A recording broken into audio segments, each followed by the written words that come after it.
Jai Hind friends, it's Friday 7th July 2023. Let's get start over here the Hindu editorial analysis. यहाँ पे आपको compile करके एक जगह पे मैं सारी चीज़ें लेकर के आता हूँ जो कि आपको बहुत ही बेनिफिट पहुँचाता है। स्पेशली अगर मैं बात करूँ, अगर आप सिविल सर्विसेज एग्ज़ाम्स की तैयारी कर रहे हैं तो ये वीडियो आपके लिए ही बनी है और सबसे ज़्यादा बेनिफिट आप ही को पहुँचाएगी। याद रखिए, जो लोग भी सिविल सर्विसेज एग्ज़ाम्स की तैयारी करते हैं, for example UPSC, state PCS, किसी भी तरीके की सिविल सर्विसेज एग्ज़ाम्स हो, उसमें ये वीडियो आपको बहुत ही लाभ पहुंचाएगी। तो आपको बता दें, इस वीडियो को आप देख सकते हैं और फ्रेंड्स के साथ शेयर करना बिल्कुल भी नहीं भूलें, वो मेरे लिए एक हेल्प हो जाएगा अगर आप ऐसा करते हैं। तो आपको एक चीज़ बता दूं, टेलीग्राम चैनल पे इस सारी वीडियोस की पीडीएफ मिल जाती है, वहाँ से आप डाउनलोड कर सकते हैं। चलिए आगे बढ़ते हैं और देखते हैं क्या हर बार की तरह यूपीएससी का जो क्वेश्चंस है वो क्या है। तो ये 2017 का क्वेश्चंस है, पिछली बार मैं इसमें पूछा था और नेशनल इंटेलेक्चुअल प्रॉपर्टी राइट से क्वेश्चन था। तो इसकी डिटेलिंग को देखा जाएगा और यहाँ पे समझा जाएगा कि क्या इसकी डिटेलिंग है। तो नेशनल इंटेलेक्चुअल प्रॉपर्टी राइट से ये पहला स्टेटमेंट क्या बोल रहा है, it reiterates India's commitment to Doha development agenda and TRIPS agreement. दूसरे में दे रहा है, department of industrial policy and promotion is the nodal agency. तो ये जो है नोडल एजेंसी है और रेगुलेट करती है क्या, आईपीआर इंडिया को। यहाँ पे कौन सा स्टेटमेंट सही है, यहाँ पे ए 1 ओनली, बी 2 और सी जो है दोनों दिया हुआ है, डी में नीदर 1 नीदर 2 दिया हुआ है। एक्सप्लेनेशंस को जल्दी से देख लेते हैं ताकि आपको चीज़ें क्लियर हो जाए। इसका जो राइट आंसर है, both option 1 and option 2 is the right answer. National intellectual property right जो अगर बात करी जाए यहाँ पे, तो आप देख सकते हैं इस पॉलिसी के अंदर इसका उद्देश्य क्या हो जाता है। तो इसका उद्देश्य है इस्टेब्लिश करना एक ऐसा वातावरण कि कंट्री में एक ऐसा वातावरण चले जिसके हिसाब से इनोवेशंस हो जाए, नए नए क्रिएशंस हो जाएं, जो भी क्रिएटिव करी जाए उनको इंटेलेक्चुअल प्रॉपर्टी राइट के बारे में अवेयरनेस भी फैलाया जाए। तो जो क्रिएशंस हो, कमर्शियलाइजेशंस और इन्फोर्समेंट, इनके बारे में यहाँ पे बातें बोली जा रही हैं। उसको क्रिएशंस को इंटेलेक्चुअल प्रॉपर्टी राइट्स के दायरे में लेकर के चीज़ें आ जाती हैं। तो डिपार्टमेंट ऑफ इंडस्ट्रियल पॉलिसी, जिसे DIPP बोला जाता है, ये nominated as the nodal department. तो यही DIPP है जो इसका नोडल डिपार्टमेंट के रूप में इसको स्थापना करी गई है। दूसरा जो बातें बोली जा रही हैं, पॉलिसी जो है इंट्रोड्यूस करता है इंडिया के कमिटमेंट को दोहा डेवलपमेंट एजेंडा। तो ये स्टेटमेंट राइट हो जाता है और ट्रिप्स एग्रीमेंट को, तो दोनों यहाँ पे स्टेटमेंट जो है राइट है। अब ट्रिप्स क्या है तो आपको बता दें, national intellectual property right policy यहाँ पे ये सिंगल प्लेटफॉर्म लेके आता है कि जो इंटेलेक्चुअल प्रॉपर्टी राइट है उसको किस प्रकार से डील किया जाएगा और ग्लोबल लेवल पे किस प्रकार से इंडिया के सिनेरियो को लेकर के चला जाएगा। यानी फॉर एग्जांपल, अगर मैंने कोई चीज़ बनाया, इंटेलेक्चुअल प्रॉपर्टी राइट्स ले लिया, दूसरा कोई इसको बना नहीं सकता। तो ये ऐसी राइट्स होती हैं, आपको बता दूँ। ट्रिप्स जो है यहाँ पे क्या कहता है, तो ट्रिप क्या है, trade related aspect of intellectual property rights. तो यह एक ऐसा ऑर्गेनाइजेशन है जो लीगल एग्रीमेंट प्रोवाइड करता है between all member of the nation. जो WTO है, इनके सारे मेंबर के अंदर ट्रिप्स ये एक लीगल फ्रेमवर्क तैयार करता है, लीगल एग्रीमेंट तैयार करता है।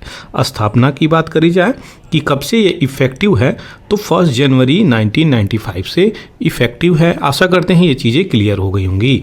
दूसरा जो स्टेटमेंट है यहाँ पे सीधे 1 और 3 क्लियर हो जाता है। Option 1 and option 3 is the right. ये ऑप्शन का स्टेटमेंट गलत है। तो यहाँ पे करेक्टली मैच पूछा हुआ है। राधाकांत देव की बात करी जाए तो first president of British Indian associations यहाँ पे थे। सुरेंद्र नाथ बनर्जी की बात करी जाए तो ये founder of the Indian association थे। ये दोनों स्टेटमेंट अपने आप में ही क्लियर कट एक्सप्लेनेशन है। तो ऑप्शन 1 और 3 is the right answer. British Indian associations की बात करी जाए 1851 में कलकत्ता में फाउंड करी गई थी।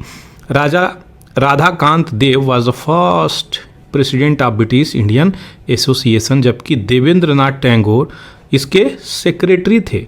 दूसरी तरफ बात करी जाए मद्रास महाजन सभा की, तो ये 1884 में स्थापना कर दी गई और ये M बिरंगा चरियर के द्वारा, रामास्वामी मुदलियर और आनंद चरलू के द्वारा इसकी स्थापना करी गई थी। इंडियन एसोसिएशंस को देख लेते हैं, जो कि इंपॉर्टेंट क्वेश्चंस यहाँ से आते रहते हैं, हर बार आते रहते हैं। तो इसकी स्थापना सुरेंद्रनाथ बनर्जी के द्वारा करी गई थी, आनंद मोहन बोस के द्वारा 1876 में। इंडियन एसोसिएशन फर्स्ट जो है nationalist organisation founded by British India. तो ये ब्रिटिश इंडिया के समय में इसकी स्थापना करी गई थी, याद रखिएगा, जो कि क्वेश्चंस हर बार यहाँ से बन जाते हैं। तो ये दोनों का एक्सप्लेनेशंस दे दिया। अब आगे बढ़ते हैं, जल्दी से देखेंगे जो लेक्स हैं वो कहाँ के लेक्स हैं। तो कोलेरी लेक, कोंडा कार्ला एवं पुलिकट लेक, तीनों इंपॉर्टेंट लेक हैं, बहुत ही इंपॉर्टेंस इनकी हो जाती है क्योंकि क्वेश्चंस तीनों से पूछे गए हैं। तो ये जो हैं आंध्र प्रदेश के लेक हैं। अब आगे बढ़ते हैं जल्दी से, यहाँ पे देखेंगे एक पर्सनालिटी को। चलिए पहले न्यूज़ और फैक्ट्स को देख लेंगे। तो यहाँ पे G20 समिट जो है इंडिया अभी ऑर्गेनाइज कराने वाला है, और इसमें मोस्ट इम्पॉर्टेंट क्या है कि मॉस्को भी पार्टिसिपेट कर सकता है। डिप्लोमेसी जो है वो इन्फॉर्मेशंस यहाँ पे दी है। जो भी डिप्लोमेट हैं व्लादिमीर पुतिन यानी रसिया के, यहाँ पे ये बताते हुए नज़र आ रहे हैं, यूक्रेन और रसिया की लड़ाई के बाद अगर पहली बार अगर बात करी जाए तो बड़े लेवल पे वेस्ट और रसिया कंट्री आमने सामने आएंगे। तो देखते हैं किस प्रकार से ये G20 समिट में क्या फ्रूटफुल चीज़ें निकल के आती हैं, क्योंकि भारत में पहली बार ये मीटिंग्स होने वाले हैं, तो देखा जाएगा। हरियाणा के चीफ मिनिस्टर मनोहर लाल खट्टर जी हैं, तो ये अभी 2750 रुपये मंथली पेंशन देते हुए नज़र आएंगे, जो भी अनमैरिड मेन और वुमेन हैं। तो 45 से 60 साल की एज ग्रुप में जो भी स्टेट की अनमैरिड वुमेन हैं ये कवर हो जाती हैं। तो जो हरियाणा से हैं उनके लिए न्यूज़ अच्छा है, याद रखिएगा। देखिए क्वेश्चंस पूछ सकता है हरियाणा PCS में, ये भी चीज़ें याद रखिएगा। तो 45 से 60 एज का लिमिट दिया गया है, और 2750 रुपये मंथली पेंशन का यहाँ पे अनमैरिड मेन और वुमेन के लिए दिया गया है, ये चीज़ें याद रखिएगा। दूसरी तरफ क्या चल रही है, तो मणिपुर में जो अभी ह्यूमन कंसर्न चल रहे हैं, क्या मणिपुर में एथनिक वायलेंस चल रहा है। कौन सी ग्रुप में, तो एक कुकी है, दूसरी मितई ग्रुप है।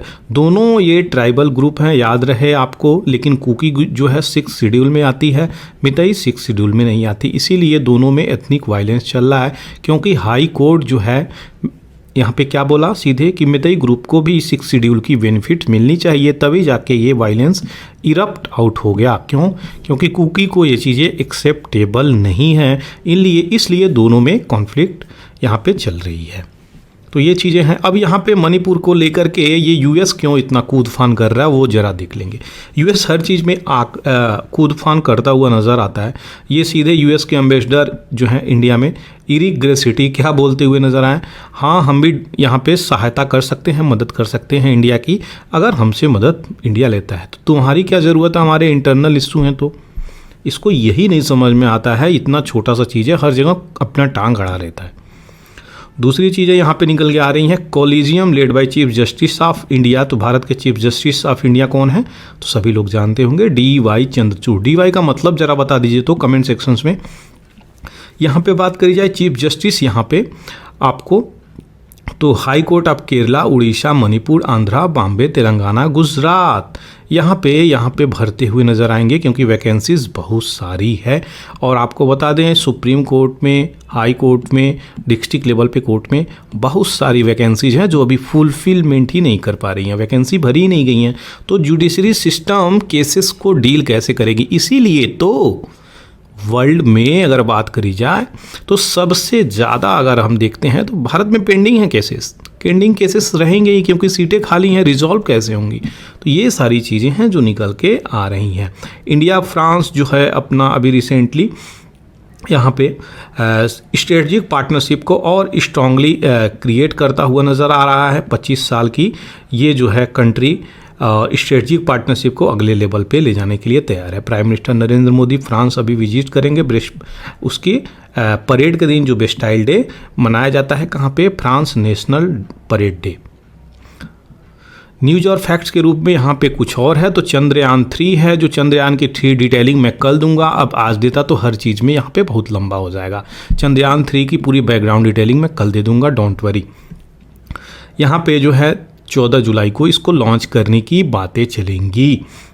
देखते हैं किस प्रकार से सतीश धवन स्पेस सेंटर श्रीहरिकोटा में जो है इसरो यहाँ पर किस प्रकार से लॉन्च करता है। इस बार तो सॉफ्ट लैंडिंग हो ही जानी चाहिए, हमें आशा ही नहीं अपितु विश्वास भी है। और कहाँ पर भेजा जाएगा, तो ये चंद्रमा पे भेजने की बातें चली जा रही हैं। 1 भेजा गया, फिर 2 भेजा गया, दूसरा जो भेजा गया प्रज्ञान और रोवर, 2 लैंडर और रोवर थे इसमें, और जिसके कारण यहाँ पे सॉफ्ट लैंडिंग नहीं हुई। क्या होती है सॉफ्ट लैंडिंग, मतलब ऊपर से आई धड़ाक से गिर गई, आराम से गिरती तो इसके पार्ट टूटते नहीं। तो ये कहने के लिए बहुत इजी टर्म है जो अभी समझा दिया, लेकिन है ये बहुत कॉम्प्लेक्स प्रोसीजर। इतना कॉम्प्लेक्स है कि एक आम आदमी इसको नहीं समझ सकता। रशिया दूसरी तरफ बात करी जाए तो अनाउंस किया है कि जो फिनलैंड है, फिनलैंड के कॉन्सुलेट को यहाँ पे सेंट पीटर्सबर्ग से एक्सपेल कर रहा है और 9 ऑफ इट्स डिप्लोमेट को। तो दोनों कंट्री के बीच में यहाँ पे इश्यू भी निकल के आ रही है, क्योंकि यूक्रेन और रसिया के वार ने कई सारी कंट्री में आपस में मतभेद पैदा कर दिए हैं। तो ये बड़ी सेंसिटिव टाइम चल रहा है जहाँ पे दोनों कंट्री के बीच में इश्यू निकल के आ रही है। तो फिनलैंड की राजधानी हेलसिंकी याद रखिएगा। हेलसिंकी यहाँ पे ये भी अपने डिप्लोमेट को बुला रही है और रसिया भी अपने डिप्लोमेट को बुला रहा है। दोनों आपस में अपने अपने डिप्लोमेट को बुलाते हुए नज़र आ रहे हैं, क्योंकि कन्फ्रंटेशनल इश्यूज यानी वाद विवाद का इश्यू चल रहा है। मेटा जो एक कंपनी है जो थ्रेड ऐप लॉन्च करेगी ट्विटर की तरह, तो ये एक ऐप है, याद रखिएगा। कौन लॉन्च कर रहा है, तो मेटावर्स याद रखा। मेटावर्स क्या है, फेसबुक का ही नया नाम मेटावर्स कर दिया गया है। एक कंपनी के रूप में मेटावर्स अब नज़र आता है। तो याद रखिएगा थ्रेड किसके राइवल के लिए आ रही है, तो ट्विटर की तरह ही एक कंपनी है, ऐप है, बन के आएगी सोशल मीडिया प्लेटफॉर्म पे। US treasury secretary Janet Yellen, इनका नाम याद रखिएगा, क्वेश्चंस पूछ सकता है किसी भी एग्जाम में। तो ये बीजिंग पहुंची हैं, कौन है, ट्रेजरी सेक्रेटरी हैं, जेनेट नाम याद रखिएगा, जेनेट। तो ये यहाँ पे इस रिलेशंस को रिवाइव करने की बात करी गई है जो खराब होता हुआ नज़र आ रहा है, उसी रिलेशंस को रिवाइव करने की बातें बोली जा रही है। दूसरी तरफ नीदरलैंड की बातें बोली जा रही हैं। It will hand back 100 of colonial era artefacts. तो आर्टिफैक्ट्स क्या होते हैं, ऐसे पुराने आर्चियाक मटेरियल, पुराने हिस्टोरिकल मटेरियल, यह पुनः इंडोनेशिया एंड श्रीलंका को, नीदरलैंड क्या है, यही डच कंट्री है जो हमें गुलाम बनाया हुआ था, यहाँ पे आके व्यापार किया हुआ था, ये वही कंट्री है। तो नीदरलैंड अब आर्टिफैक्ट्स को पुनः रिटर्न करता हुआ नज़र आएगा। याद रखिएगा, क्वेश्चंस आ जाए तो भूलना नहीं है। आगे बढ़ते हैं पीआईबी न्यूज़ की तरफ। तो यहाँ पे नरेंद्र मोदी दलाई लामा के 88वें बर्थ एनिवर्सरी पे यहाँ पे आप उनको उनसे बात करते हुए नज़र आए, ग्रीटिंग्स देते हुए नज़र आए हैं। तो ये अभी श्री नरेंद्र मोदी जी दलाई लामा के 28वें बर्थडे पे फ़ोन से बात करते हुए नज़र आए। तो दलाई लामा का ये चीज़ें तो नहीं है, बात करते हुए नज़र आए, इंपॉर्टेंस है कि नहीं, 88वां बर्थडे है, ये याद रखिएगा, क्योंकि क्वेश्चंस यहाँ से बन सकते हैं। अब बात आ गई है दलाई लामा की, तो हम दलाई लामा के बारे में देखेंगे। अगर बात करी जाए दलाई लामा की, तो यह दलाई लामा क्या है, सिंपली एक टाइटल है जो तिब्बत के लोगों के द्वारा अपने धार्मिक गुरुओं को यहाँ पर दिया जाता है। तो ये चीज़ें याद रखिएगा, क्योंकि ये बहुत पुरानी परंपरा है जो कि चलती हुई आ रही है। दलाई लामा 14वें दलाई लामा है, जिनका नाम क्या है, तेंजिन ग्यात्सो। तो तेंजिन ग्यात्सो इनका नाम है, जो अभी भागकर भारत में शरण लिए हुए हैं। तो भाग के भारत में शरण कहाँ पर लिए हुए हैं, तो धर्मशाला एक जगह है, सभी लोग घूमने गए होंगे। यह कहाँ पर है, तो आपके एचपी में है, एचपी मतलब हिमाचल प्रदेश। तो यहाँ पर ये चीज़ें हैं। Dalai Lama is also considered to be succession in a line of tulkus who are believe to be incarnation of Avalokiteshvara. तो ये बुद्धिज़्म से जुड़े हैं, याद रखिएगा, बोधिसत्व ऑफ कंपैशंस, यहाँ से चीज़ें जुड़ी हैं और इनको तुलुकुज के लाइन की चीज़ों की तरफ देखा जाता है, यानी इनकारनेशन ऑफ अवलोकितेश्वर जो हैं, जो भगवान बुद्धिस्ट के लाइन की ये गॉड्स माने जाते हैं, उस तरीके से देखा जाता है। तो 14वें दलाई लामा है, याद रखिएगा, जन्म 6 जुलाई को, जो कल ही था, तब यहाँ पर मोदी जी ने बर्थडे इनका विश किया। 88वां बर्थडे था, ये भी चीज़ें याद रखिएगा। 18 अप्रैल 1959 को एक चीज़ें होती हैं, दलाई लामा एक स्टेटमेंट इशू करते हैं कि 1951 में जो दलाई लामा और तिब्बतन गवर्नमेंट, याद रखिएगा, we are pressured into accepting the 17 point agreement. ये चीज़ें याद रखिएगा, आपको सारी चीज़ें क्लियर हो जाएंगी। तो ये इस डेट को करते हैं 1951 में जो डील हुई थी, किसके किसके, दलाई लामा तिब्बतन गवर्नमेंट के अंदर में 17 point agreement for peaceful liberation of Tibet, कि आराम से तिब्बत को आज़ाद कराएंगे। कहाँ से? यहाँ पे people Republic of China, by which it become formally incorporated into people Republic of China. उसके बाद ये चीज़ें यहाँ पे चाइना के द्वारा ये इनकॉर्पोरेट कर ली गई थी। तो यहाँ पे 59 से ये चीज़ें बहुत हाईलाइट हो जाती हैं इशू, और इनको चाइना मारने को दौड़ता है, तो आके भारत में शरण ले लेते हैं। यूएस भी उनके बाद इनका सपोर्ट करता हुआ नज़र आता है। ये चीज़ें याद रखिएगा। अगर उनका ओरिजिनल गोल पूछा जाए तो फुल इंडिपेंडेंस फॉर तिब्बत यहाँ पे बोला जा रहा है कि तिब्बत को पूरा फुल इंडिपेंडेंस मिलना चाहिए, लेकिन कभी कभी ये अपने स्टेटमेंट बदल भी देते हैं। 1980s की बात करी जाए तो यहाँ पे हाई लेवल ऑफ ऑटोनोमी की बात करते हैं, ये भी चीज़ें हैं। 2020 में अगर बात करी जाए तो अभी ये बोले हैं he did not support Tibetan independence. तो देखिए कई सारे बातों को ये बोलते रहते हैं, अलग अलग जब जियो पॉलिटिक्स बैलेंस होता है उस तरीके से बोलते रहते हैं। दूसरी तरफ बातें करी जाए तो यहाँ पे ये चाइना भी जाने की इच्छुक हैं और अजय नोबल प्राइज़ विनर, तो यहाँ पे ये भी बोले हुए हैं। दूसरी तरफ क्या बोली जा रही है यहाँ पे, I prefer the concept of Republic. तो पीपल रिपब्लिक ऑफ जो चाइना है उसके अंदर एक रिपब्लिक, एक इंडिपेंडेंट स्टेट या कंट्री के रूप में इसको एक्सेप्टेंस मिले। यहाँ पे जो रिपब्लिक एथनिक माइनॉरिटी हैं जैसे कि तिब्बतन हो गई, मंगोल्स हो गई, मंचूज हो गई, झिंजियांग हो गई, उगूर मुस्लिम कम्युनिटी हो गई, इन लोगों को फ्रीडम और हारमोनी से जीने का हक मिलना चाहिए। दिसंबर 21 में यहाँ पे ये बातें बोलते हैं कि भारत की जो रिलीजियस धार्मिक हार्मोनी है वर्ल्ड में, यह बहुत ही प्रेजेबल है, बहुत ही सही है, यहाँ पे बोलते हैं। तो ये थी सारी डिटेलिंग दलाई लामा को लेके। आशा करते हैं चीज़ें क्लियर हो गई होंगी। कोई भी डाउट होता है तो कमेंट सेक्शंस में आप लिख सकते हैं। चलिए आगे बढ़ते हैं पीआईबी न्यूज़ की तरफ। तो श्री नरेंद्र मोदी जी यहाँ पे ट्रिब्यूट पे किए हैं किसको, श्यामा प्रसाद मुखर्जी को, यहाँ पे बर्थ एनिवर्सरी के। तो दोनों लोगों का बर्थ एनिवर्सरी 6 को है, याद रखिएगा। इंटरनेशनल ईयर ऑफ मिलेट किस वर्ष मनाया जाता है, तो 2023 में अभी इसी साल इंटरनेशनल ईयर ऑफ मिलेट मनाया गया है, और ये यूएन के द्वारा फिक्स भी कर दिया गया है 2023 इंटरनेशनल ईयर ऑफ मिलेट। तो मिनिस्ट्री ऑफ एग्रीकल्चर और farmer welfare government of India के द्वारा और दूसरी तरफ केन्या की गवर्नमेंट के द्वारा मिलकर को होस्टिंग किया जा रहा है। क्या, इनक्रीसाट। तो इनक्रीसाट क्या है ये भी चीज़ें याद रखिएगा। ये India Africa international millet conference कहाँ पे हुआ है, केन्या में। ये चीज़ें याद रखिएगा।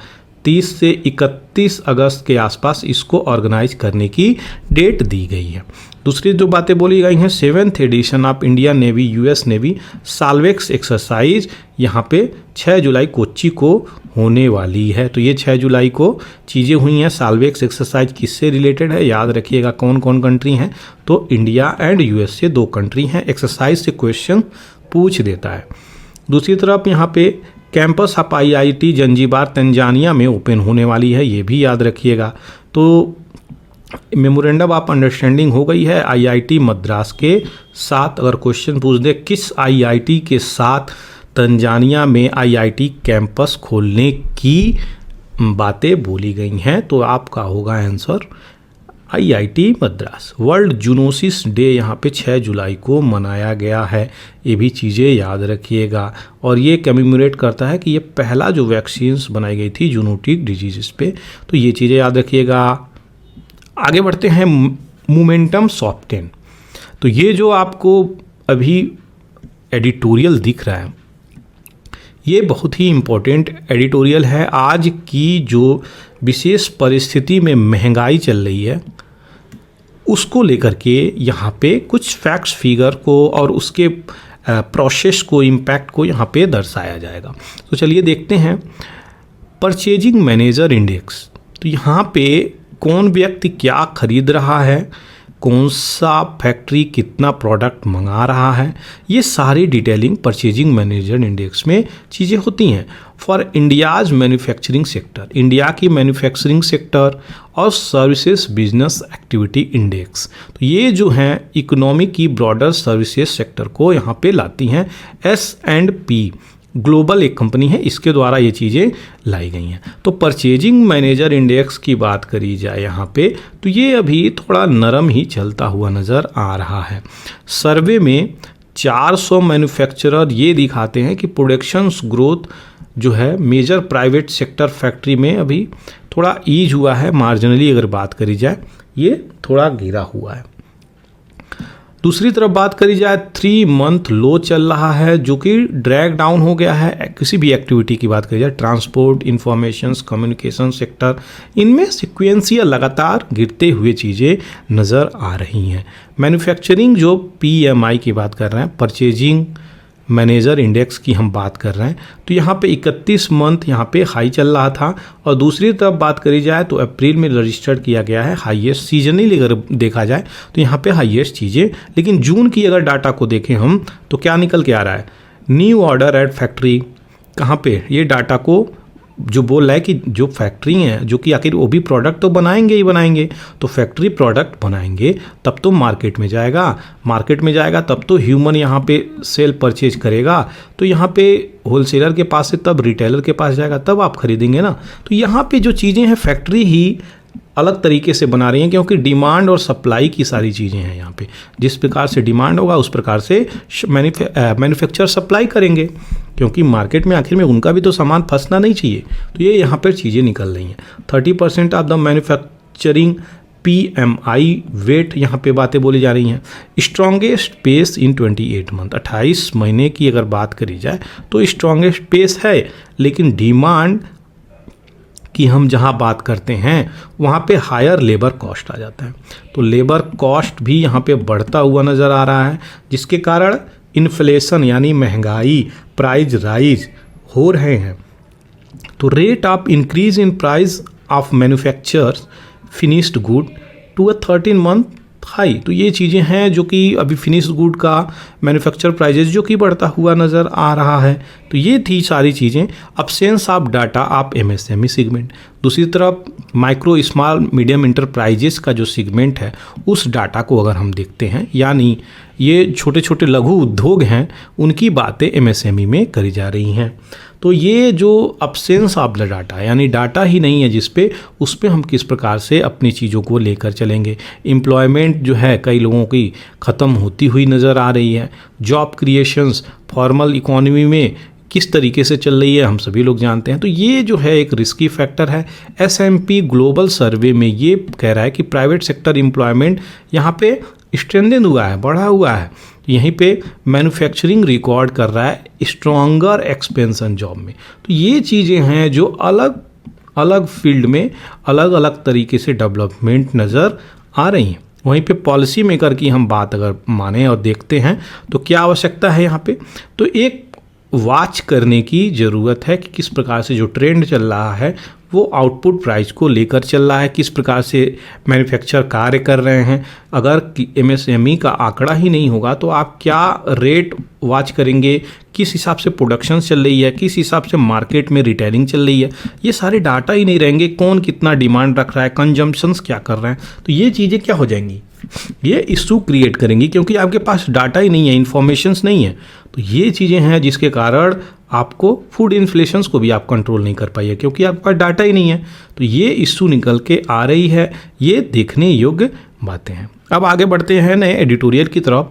तो सबसे इम्पॉर्टेंट आज का जो एडिटोरियल है वो 2 एडिटोरियल है। पहला तो ये है जो अभी आपके सामने मैं दिखा रहा हूँ, यूनिफॉर्म सिविल कोड। तो यूनिफॉर्म सिविल कोड को अच्छे से समझेंगे, क्योंकि भारत की अगर बात करी जाए तो यूनिफॉर्म सिविल कोड यानी क्या, इसको बोला जाता है एक समान नागरिक बिल।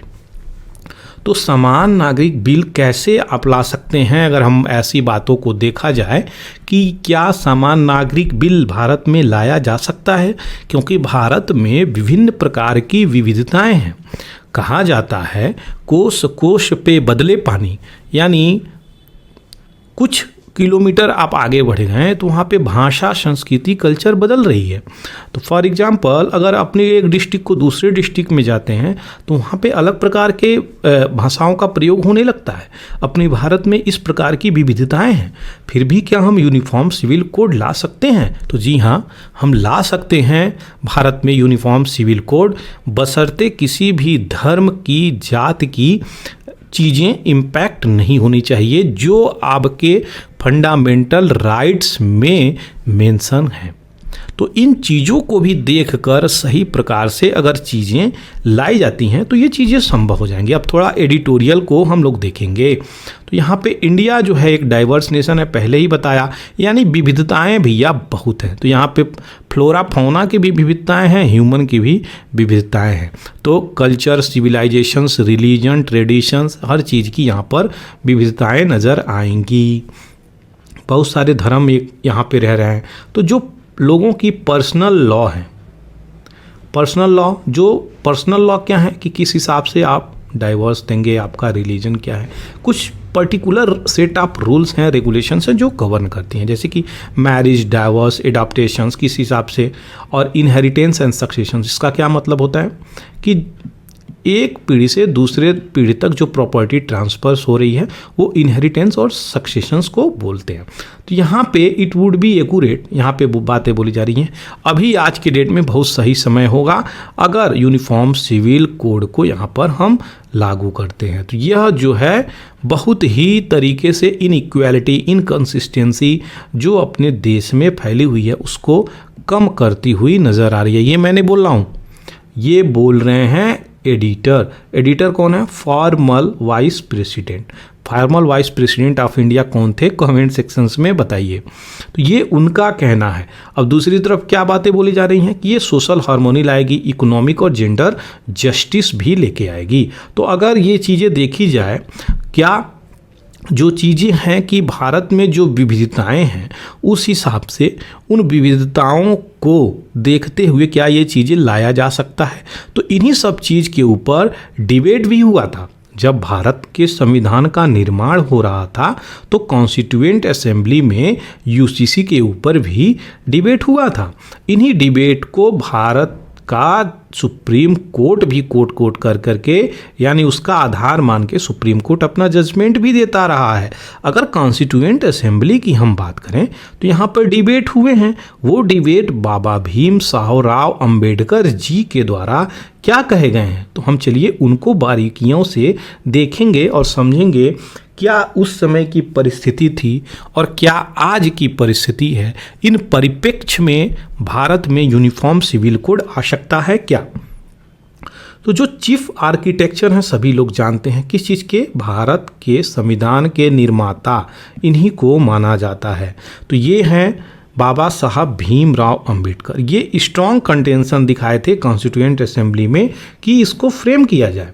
ये कॉन्स्टिट्यूएंट असेंबली की बातें बोली जा रही हैं। याद रखिए, जब भारत का कॉन्स्टिट्यूशन तैयार किया जा रहा था तो वहाँ पे ये अपनी चीज़ों को, इम्पोर्टेंस को यहाँ पर बताए थे कि जेंडर इक्वालिटी आएगी और जो समाज में बुराइयाँ हैं वह ख़त्म होती हुई नज़र आएंगी। तो भारत में इतने सारे धर्म हैं, क्रिश्चियनिटी है, इस्लाम है, हिंदुइज़म है, बुद्धिज़्म है, ताओइज़म है, सिंतो है, जुदाइज़म है, सिखिज़म है, और मैं श्योर हूँ केवल इतने ही नहीं हैं, प्लस में और सारे हैं। तो ये चीज़ें जान लीजिएगा। इसके कारण भी आपको इतना डाइवर्स कंट्री है, फिर भी जो गवर्नमेंट है अगर लाएगी तो उसको क्या होगा? जो भारत का फंडामेंटल राइट्स है, पार्ट 3 में आर्टिकल 12 से लेके 35 तक, स्पेशली बात करी जाए तो आर्टिकल 19 के बाद 29, आर्टिकल 30 कल्चरल और language right, freedom 25 freedom of religion right, ये जो आर्टिकल हैं इनको ध्यान में रख के अगर चीज़ें बनाई जाती हैं तब जा कर के कहीं हद तक एक्सेप्टेबल हो सकता है इस भारत की डाइवर्स कंट्री में। यह जो अभी चीज़ें बताया हूँ मैं आपको, इस प्रकार से संभव हो सकता है, लेकिन ये बहुत ही डिफ़िकल्ट प्रोसीजर होगा इसको फॉलो करने के लिए, क्योंकि हर धर्म को हम लोग एग्री कैसे करेंगे ये भी एक जटिल प्रक्रिया होगी। आगे बढ़ते हैं। जिस प्रकार से इस आर्गूमेंट को काउंटर किया जा रहा है यहाँ पे कि यूसीसी जो आ रहा है भारत में, वह किस प्रकार से लोगों के रिलीजियस फ्रीडम, अपनी पर्टिकुलर इंडिपेंडेंसी को हैम्पर करती हुई नज़र आएगी, यानी उनको रोकेगी। इस प्रकार की भी अवधारणाएं बहुत सारी बनाई जा रही हैं। तो member of the constituent assembly, जो भारत का जब संविधान निर्माण हो रहा था तो यहाँ पे कई सारे लोग अपोज भी किए थे आइडिया को, जबकि भीमराव अंबेडकर क्या बोले थे यहाँ पे कि मैं यही नहीं समझ सकता कि इस यूसीसी को धर्म से क्या लेना देना है, जबकि यहाँ पे इस जुरिडिक्शंस को हम पूरे के पूरे होल ऑफ द लाइफ को लेकर के बातें कर रहे हैं। तो यहाँ पे रिलीजन को किस प्रकार से लोग देख रहे हैं, जबकि हम यहाँ पे इसको लेजिस्लेचर को प्रिवेंट करने की बातें बोली जा रही हैं। तो जब अपोज किया गया था कॉन्स्टिट्यूएंट असेंबली में, तो क्या बोलकर किया जा रहा था वहाँ पे सिंपली कोई इम्पोर्टेंट लॉजिक नहीं प्रोवाइड किया गया और इसको ऐसे ही अपोज करने की बातें बोली गई थी, जिसके कारण यहाँ पे होल ऑफ द लाइफ की इम्पोर्टेंस ख़त्म हो जाती है। तो जो बाबा साहब थे यहाँ पे होल ऑफ द लाइफ को इम्पोर्टेंस दिए थे, यहाँ पे लोग अपने रिलीजन्स को इम्पोर्टेंट कैसे दे रहे हैं, यही बातें बोल रहे हैं बाबा साहब भीमराव अम्बेडकर कि ये समझ से बाहर है। दूसरी तरफ क्या बातें बोली जा रही हैं, इन सब के बाद भी what are we having this liberty for. तो अगर इतना चीज़ें चल रही हैं जो धर्म के बातें बोल रहे हैं, तो हम किस लिए यह आज़ादी पाएँ, ये लिबर्टी किस लिए है, क्या इसकी मीनिंग है, ये चीज़ें यहाँ पे बोली जा रही हैं। तो जो आज़ादी है वह हमारे सोशल सिस्टम को सुधारने के लिए लेकर के चीज़ें आई थी कि समाज में कम से कम इन इक्वालिटी नहीं हो, सब में बराबर का अधिकार हो, सबको बराबर का अधिकार हो। तो फुल ऑफ इनइक्वालिटी नहीं हो, डिस्क्रिमिनेशंस नहीं होनी चाहिए, आपस में मतभेद नहीं होनी चाहिए और फंडामेंटल राइट्स को लेके कॉन्फ्लिक्ट नहीं होनी चाहिए। ये चीज़ें बाबा साहब जी ने यहाँ पे बताई थी। तो ये जो स्टेट है अभी, उसका जूरिस्प्रूडेंस, उसका जो जुडिशियल सिस्टम है, जो हाई कोर्ट है, वो किस प्रकार से यहाँ पे चीज़ों को डील करेगी, पर्सनल लॉ किस प्रकार से चीज़ें लेकर के चलेंगी।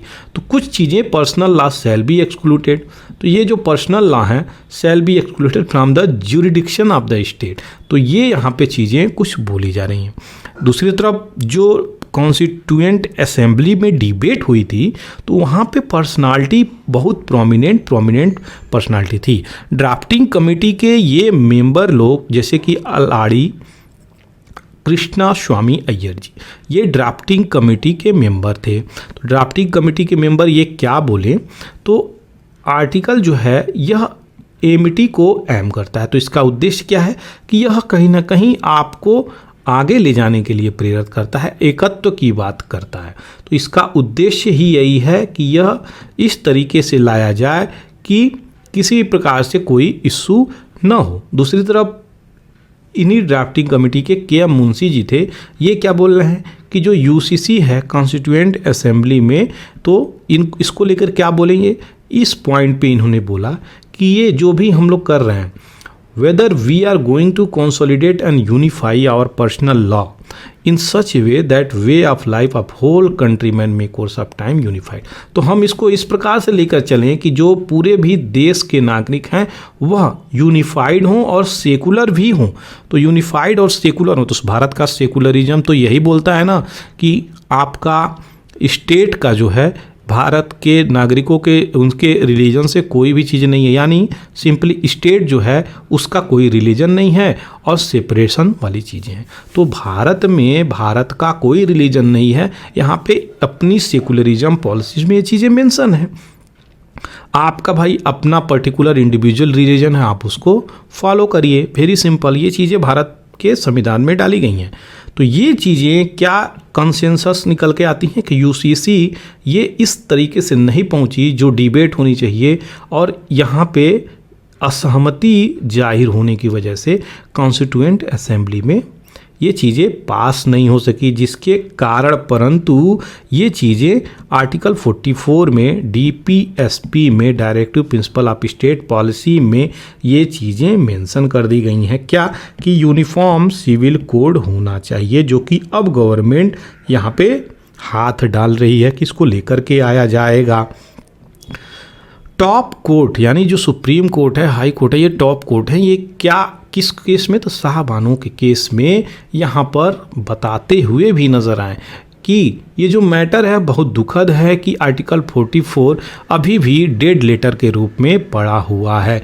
इसका उपयोग अगर सही तरीके से हो जाता, इस पे कानून बन जाती, तो क्या होता, शाहबानो केस में एक अच्छा जजमेंट निकल कर चीज़ें आती। तो यूसीसी को राष्ट्रीय स्तर पे यहाँ पर ले जाकर रखने की ज़रूरत है, यह कोर्ट भी बोला है। कोर्ट ये भी बात बोला है कि कॉन्स्टिट्यूशनल ऑर्डर ऑफ प्रायोरिटी जो है, जो कॉन्स्टिट्यूशन में मेंशन है चीज़ें, राइट टू रिलीजियस फ्रीडम, तो right to religious freedom article 25 में सीधे मेंशन है। यह क्या कहता है कि आपका जो कॉन्सोनेंट है, जिस प्रकार से विजन अंडरलाइंग है प्रोविजन पार्ट 3 फंडामेंटल राइट में जो अभी बताया, उसको ले करके आप इसको इम्प्लीमेंट करेंगे, तब जाकर के ये चीज़ें संभव होंगी। यूसीसी की यही चीज़ें हैं, सही डायरेक्शंस में कदम होना चाहिए। ये लंबे समय से ओवरड्यू है, तो इस पे फंडामेंटल राइट्स को देखते हुए, सिटीजन्स को देखते हुए, ये सोशल इनइक्वालिटी को, जेंडर डिस्क्रिमिनेशंस को कम करेगा, इसलिए यूसीसी आनी चाहिए। को बहुत सारे लोगों को दिमाग में यह डाउट है कि जो अपोजिशंस है यहाँ पे, बहुत सारे लोगों को दिमाग में इस प्रकार का भ्रांति है कि जो यूसीसी होगा लोगों के रिलीजन्स को हैम्पर करता हुआ नज़र आएगा, पर्टिकुलर पर्सनल लॉ हैम्पर करता हुआ नज़र आएगा, और अपोजिशंस भी इस पे लेकर के इसी प्रकार की टिप्पणी करती हुई भी नज़र आ रही है, जिसके कारण ये सारी चीज़ें कॉन्फ्लिक्ट में आज के डेट में आ गई हैं। ऑब्जेक्टिव क्या होना चाहिए यहाँ पे? तो यहाँ पे नो जेंडर डिस्क्रिमिनेशंस अगर यूसीसी आती है तो इसका ऑब्जेक्टिव क्या होना चाहिए कि जो मेल फीमेल में या फिर थर्ड जेंडर में ये किसी प्रकार का डिस्क्रिमिनेशंस नहीं होना चाहिए। सभी लोगों को इक्वल फंडामेंटल राइट्स कॉन्स्टिट्यूशंस के द्वारा जो दी गई है मौलिक अधिकार भारत के संविधान में, वो मिलना चाहिए। तो जो लॉ और ऑर्डर है वो यूनिफॉर्म होगा every citizen in our country, तो लॉ की बातें बोली जा रही हैं। दूसरी तरफ यह सर्व करेगा पावरफुल इंस्ट्रूमेंट की प्रमोट करेगा क्या, इक्वालिटी, जस्टिस सभी सिटीजन्स को, तब जा कर के यहाँ पे चीज़ें सही प्रकार से स्वागत के रूप में लोग इसका वेलकम कर सकते हैं। बाबा साहब भीमराव अंबेडकर जी ने और जो लर्नेड मेंबर थे कॉन्स्टिट्यूएंट असेंबली के, जैसे कि मुंशी साहब, कलाड़ी कृष्णा अय्यर साहब, बहुत सारे लोग थे जो ड्राफ्टिंग कमेटी के मेंबर थे। उन्होंने क्या प्रपोज किया कि यूनिफॉर्मिटी जो है पर्सनल लॉ में आवश्यक तो है और इसको लाने की ज़रूरत है। क्यों? क्योंकि एम्पावर किया जाएगा वुमेन को। भारत में वुमेन कितने परसेंटेज शिक्षित हैं ये हम लोगों को पता है, वुमेन को कितने परसेंट उनकी इनहेरिटेंस प्रॉपर्टी राइट है ये हम लोगों को पता है। आज भी वुमेन घर से रात को बाहर जाती हैं तो इश्यू क्रिएट हो जाती है। तो इस प्रकार की शिक्षा व्यवस्था से लेकर के मानव के सोच को अगर बदलना है तो एक लॉज लेकर के आनी पड़ेगी जो वुमेन को एम्पावर करेगा। जेंडर जस्टिस की बातें बोली जा रही हैं, इक्वालिटी की बातें बोली जा रही हैं, मैटर्स ऑफ मैरिज की बातें बोली जा रही हैं, डिवोर्स, इनहेरिटेंस, किस प्रकार से ये चीज़ें चलेंगी एक जनरेशन से दूसरे जनरेशन्स में, किस प्रकार से प्रॉपर्टी का ट्रांसफ़र होगा। तो सारी चीज़ों में कम से कम इक्वालिटी होनी चाहिए, जो अभी बताया मैं, तब जाकर के चीज़ें एक हो पाएंगी।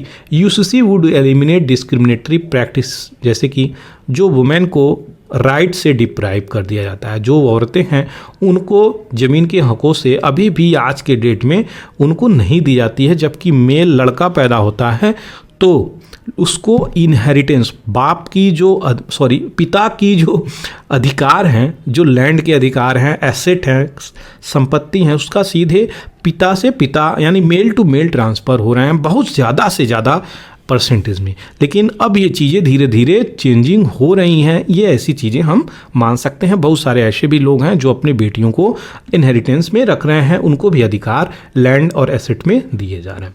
तो इक्वल अपॉर्चुनिटीज़ की तरफ यहाँ पे बातें बोली गई हैं, तब जाकर के उनको प्रोटेक्ट किया जाएगा। हमारी जो डाइवर्स सोसाइटी है, इतनी व्यापक विभिन्नता वाली सोसाइटी है, उनमें हम यूनिफाइड लीगल फ्रेमवर्क किस प्रकार से लेकर आए, एक सोशल कोहेजन होगा, सबको साथ में सामाजिक तरीके से लेकर के भारत की एकता को और आगे ले जाने की ज़रूरत किस प्रकार से है, जो ये यूनिफॉर्म सिविल कोड अभी अगर आएगा। कॉन्स्टिट्यूएंट असेंबली मेंबर यहाँ पे क्या जो चैलेंजेज स्ट्रेस आउट करी है कि किस प्रकार से यूसीसी को जो गैप्स है उसको ब्रिज करती हुई नज़र आएगी। तो जो मेल फीमेल है या फिर किसी प्रकार का डिस्क्रिमिनेशन है, इनइक्वालिटी है, जेंडर जस्टिस की बात कर रहे हैं, थर्ड जेंडर की बात कर रहे हैं, लॉज की, मैरिज की, डिवोर्स की, ये सारी चीज़ें आपको एक प्रकार से यूनिटी एमंग डाइवर्सिटी, ये कम्युनिटी के अंदर ये चीज़ें होनी चाहिए। पर्सनल लॉ की अगर हम बात करें तो यहाँ पे 2 डायमेंशनल एक्सेप्टेंस है। ये क्या है, तो इसको भी देखेंगे, 2 डायमेंशनल एक्सेप्टेंस। तो यहाँ पे बात करी जा रही है, they should be constitutionally compliant and consistent with the norm of gender equality and right to live with dignity. तो दोनों तरीके से बात करी गई है कि इक्वालिटी भी हो और right to live with dignity हो। तो एक प्रकार से इक्वालिटी यानी इक्वल जस्टिस, इक्वल राइट की बातें बोली जा रही हैं। दूसरी तरफ एक सम्मान होना चाहिए, डिग्निटी होनी चाहिए जीवन में, उस अधिकार से लेकर के ये चीज़ें चलेंगी। तब जाकर के भारत की जो सेकुलरिज्म, इक्वालिटी, जस्टिस और यूसीसी कोड लाने की बातें बोली जा रही हैं, तब जाकर के हम ये चीज़ें ला पाएंगे। आशा करते हैं जो चीज़ें अभी आपको बताया वह चीज़ें क्लियर हो गई होंगी, लेकिन कुछ एक्स्ट्रा भी चीज़ें हैं जो इशू क्रिएट कर सकती हैं। फॉर एग्जाम्पल, भारत में केवल रिलीजन नहीं है, ऐसे भी हैं जिनका रिलीजन ही नहीं है। तो बहुत सारे वर्ल्ड में भी ऐसे लोग हैं जो कोई रिलीजन नहीं फॉलो करते हैं।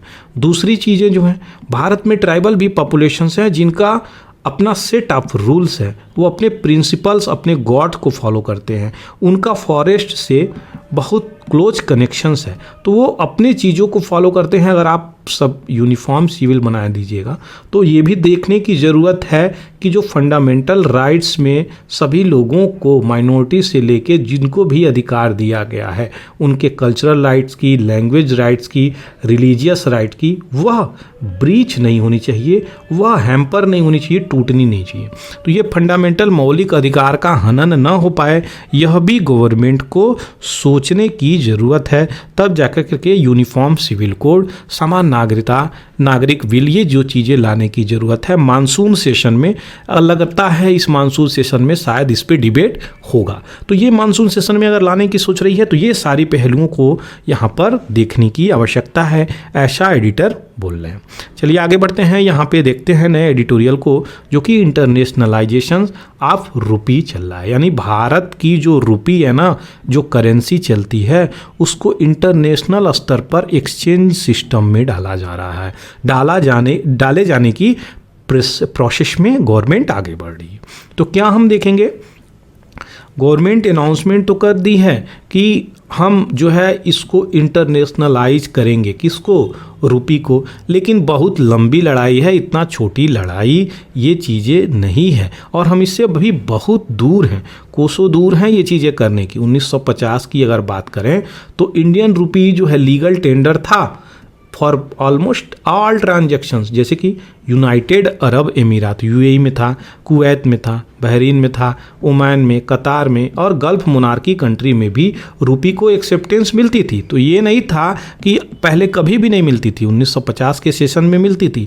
1959 के सेशंस में इस यहाँ पे थोड़ी सी चैलेंजेज आई और गोल्ड स्मगलिंग होने लगी, जिसके कारण आरबीआई यहाँ पे क्या किया, थोड़ा अमेंडमेंट लेकर के आया और जो गल्फ रुपी है इनेबल किया क्रिएशन ऑफ गल्फ रुपी 1959 में। तो याद रखिएगा, गल्फ रुपी इनेबल किया और इशू किया क्या, नोट को इशू किया सेंट्रल बैंक सर्कुलेशंस में, वली इन वेस्ट एशियन रीजन। तो इन रीजन में, वेस्ट एशियन रीजन जो मुस्लिम कंट्री हैं, तो उन रीजन में ये चीज़ें लागू हुई। 1966 की अगर बात करें तो इंडिया की जो करेंसी अपने आप डीवैल्यू कर दी गई। जैसे चाइना अपनी करेंसी को डीवैल्यूएशन करके रखता था और डिवैल्यूएशन करने से उसका एक्सपोर्ट बढ़ जाता है, एक्सपोर्ट बढ़ जाता है तो उसकी चीज़ें सस्ती होती हैं, चीज़ें एक्सपोर्ट बढ़ जाती हैं, वर्ल्ड में उसका डिमांड होता है, लोग खरीदते हैं, तो उसकी ट्रेड और उसका इकोनॉमी दोनों बूम करता हुआ नज़र आ रहा है। तो इंडिया भी 66 में यहाँ पे डिवैल्यूएशंस किया था और वेस्ट एशियन कंट्री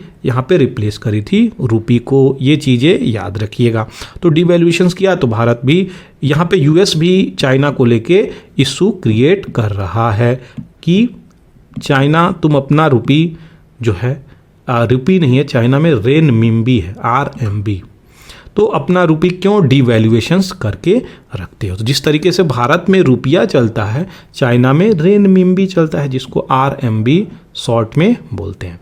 तो यहाँ पे किस प्रकार से हम अपनी चीज़ों को इंटरनेशनलाइज कर पाएंगे, बहुत सारे चैलेंजेज हैं।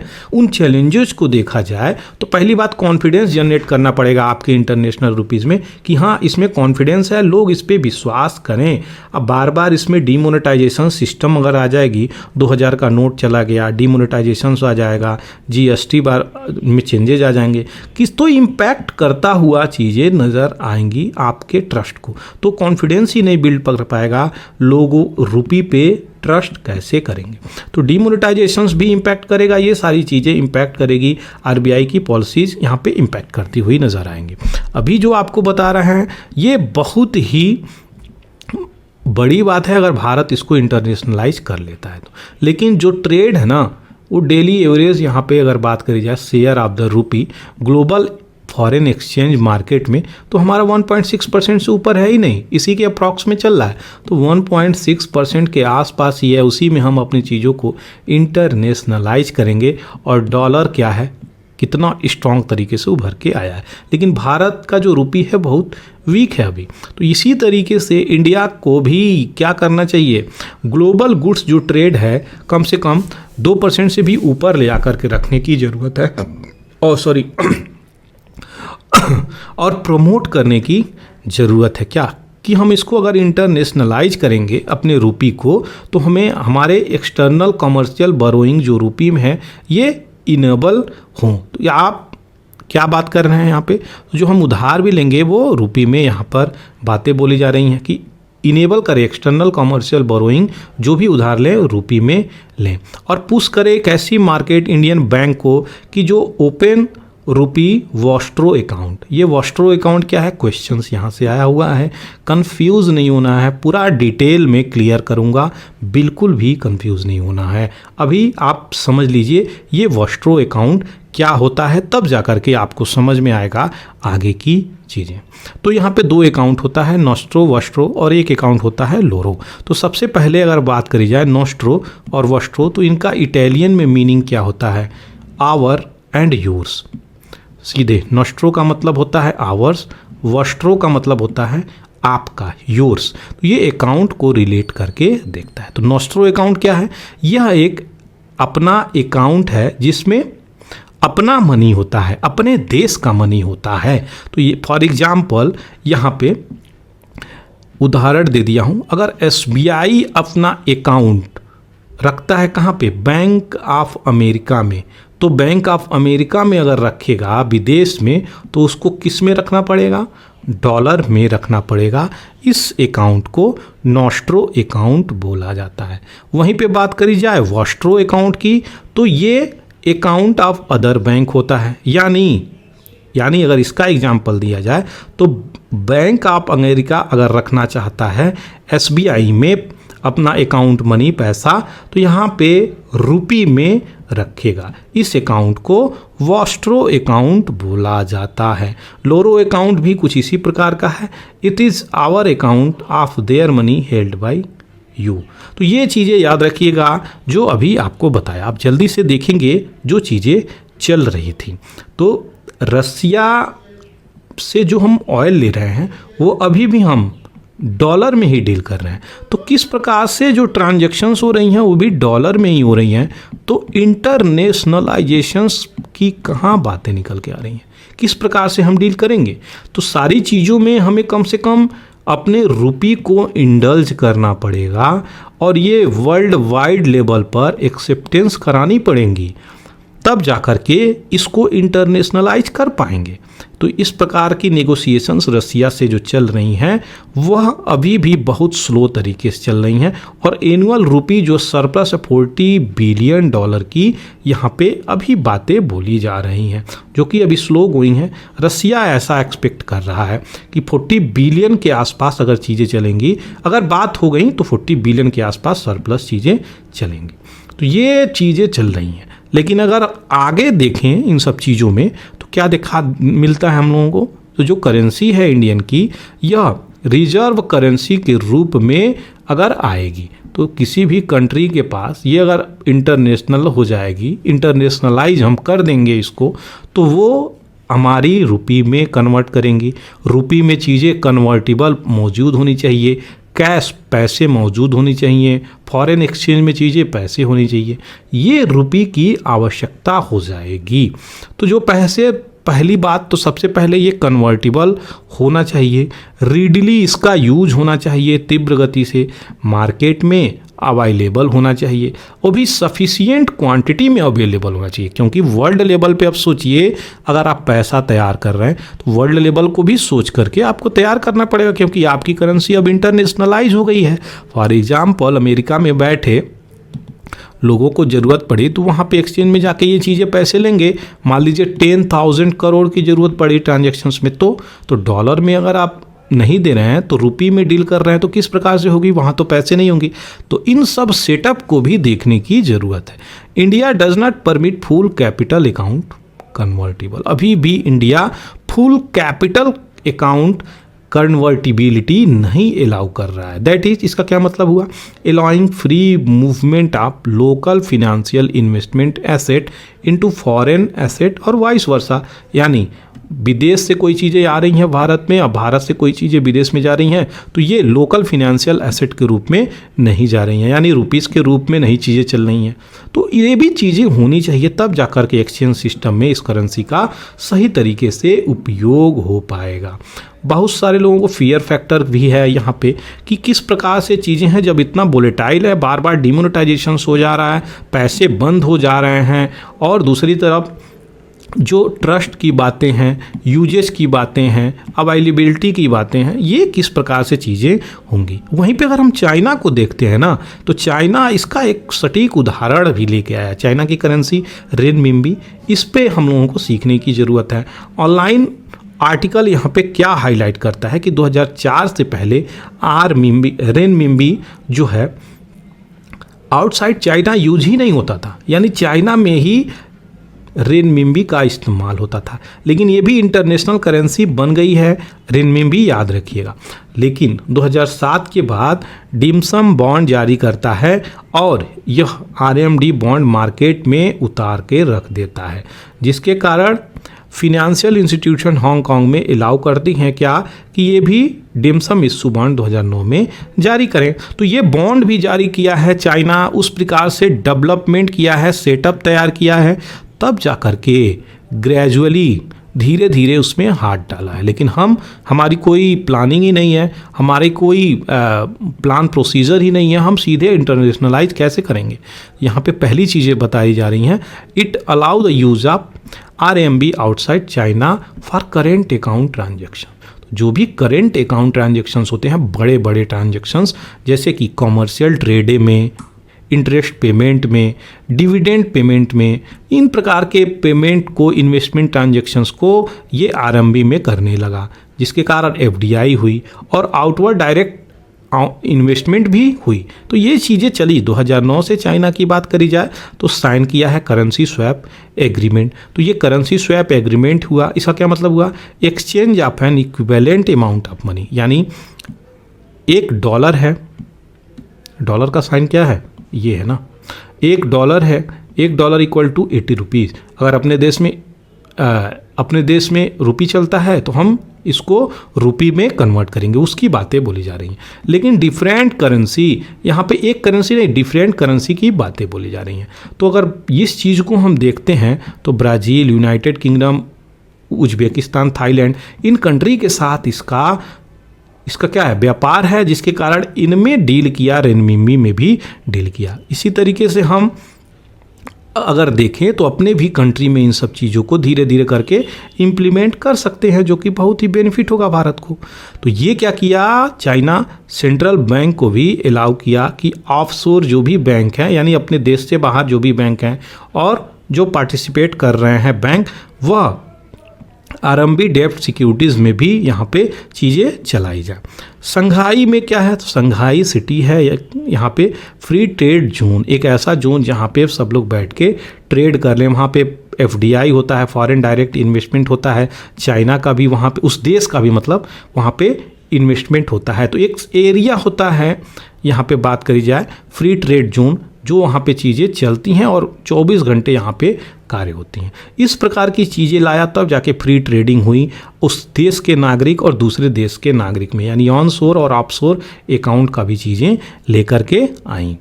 यहाँ पे अगर बात करें रिफॉर्म की, तो बहुत सारी भारत में रिफॉर्म की ज़रूरत है, कोई एक नहीं। हम अपने मुद्रा को इंटरनेशनलाइज कर सकते हैं, लेकिन अभी हम बहुत ही दूर हैं। इसको सबसे पहले फ्रीली कन्वर्टिबल करना पड़ेगा कि हाँ ये चीज़ें ट्रस्टवर्दी हैं और अवेलेबल होंगी मार्केट में, तब तो ये कन्वर्टिबल होंगी। गोल क्या होना चाहिए, फुल कन्वर्टिबिलिटी यहाँ पे 2060 तक ये चीज़ें हो जानी चाहिए। कम से कम 2060 तक चीज़ें कन्वर्टिबिलिटी की जो टारगेट लेके चल रहे हैं वो हो जाना चाहिए। फॉरेन इन्वेस्टर की बात करी जा रही है यहाँ पे बाई और सेल करने की, किसमें, रुपी में ही। तो जो भी लोग बाहर से आ रहे हैं, खरीद फरोख्त कर रहे हैं या भारत बेच रहा है, तो रुपी में ही करे, डॉलर में ना करे। यहाँ पे इस प्रकार की चीज़ें ऐसी होंगी। लिक्विडिटी की बात करिए, लिक्विडिटी क्या है, लिक्विडिटी एक प्रकार का सिस्टम है। मान लीजिए कैश जो है अवेलेबिलिटी होनी चाहिए, तो मार्केट में कैश है मतलब लिक्विडिटी है, लोगों के पास पैसे हैं, तो इसकी बातें बोली जा रही हैं। तो कैश का प्रबंध भी होना चाहिए, तब जाकर के ये चीज़ें अट्रैक्ट होंगी। RBI should pursue deeper and more liquid rupee bond market. तो यहाँ पे क्या बातें बोली जा रही हैं, जो आरबीआई है लिक्विड रुपी बॉन्ड यहाँ पे रिलीज करना चाहिए। Foreign investor, Indian trade partner, इन सब को देख करके प्लान बनाने की ज़रूरत है। एक्सपोर्ट इंपोर्ट में भी हमें इनकरेजमेंट करने की ज़रूरत है कि ट्रांजैक्शंस रुपी में हो। तो अगर ये चीज़ें नहीं होंगी तो भी हमारा गिरता हुआ चीज़ें नज़र आएंगी। करेंसी स्वैप एग्रीमेंट करनी चाहिए श्रीलंका से और भी नेबर कंट्री के साथ।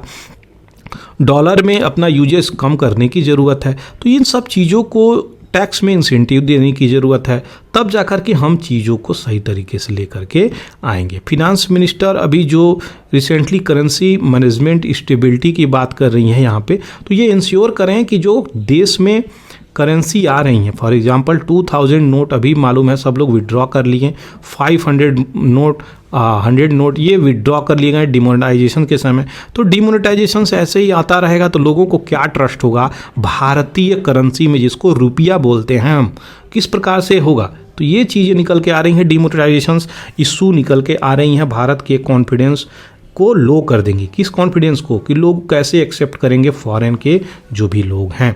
इसी प्रकार से यहाँ पे कमेटी बैठाई गई थी, तारापोर कमेटी, क्वेश्चंस आया हुआ है।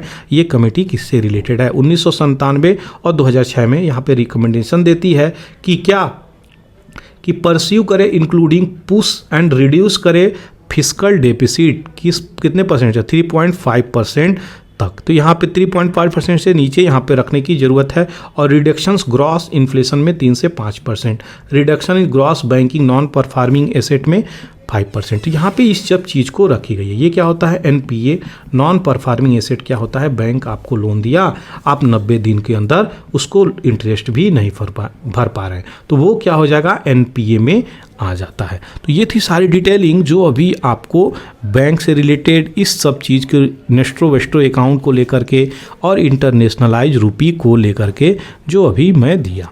आशा करते हैं चीज़ें क्लियर हो गई होंगी। चलिए आगे बढ़ते हैं। यहाँ पे इंटरनेट शटडाउन, ये भी अब आज के डेट में बहुत ही इम्पोर्टेंट इशू बना हुआ है। जहाँ नहीं वहाँ इंटरनेट की शटडाउन भारत में देखी गई है। इंडियन गवर्नमेंट की बात करें अगर यहाँ पे, तो यहाँ पे लॉ यहाँ पे कंट्रोल करने के लिए किस हिसाब से इसका इस्तेमाल किया जा रहा है, इंटरनेट को जगह जगह पे कंट्रोल कर करके यहाँ पे शट डाउन कर दिया गया है कि किस प्रकार से पब्लिक को कंट्रोल किया जाए और शट डाउन कर दिया जाए। जैसे कि जम्मू कश्मीर, मणिपुर, पंजाब 2016 से 22 तक 60% इंटरनेट शटडाउन।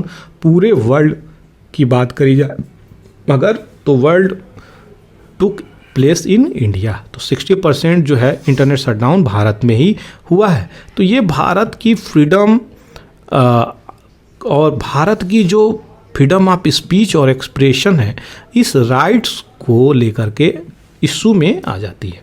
यहाँ पे 2012 की अगर बात करें तो number of the shutdown in India यहाँ पे हुए थे, जो कि internet shutdown tracker maintained by the software freedom law centre 738। यहाँ पे इन सब चीज़ों को भी दिखाते हुए नजर आए। इतने नंबर ऑफ द शटडाउन्स हुए थे। बहुत सारे एग्जाम्स की वजह से भी इंटरनेट शटडाउन हो जा रहे हैं। रिलीजियस प्रोसेशंस में भी इशू हो जा रही है, प्रोटेस्ट कर रहे हैं तो भी इंटरनेट शटडाउन हो जा रहे हैं।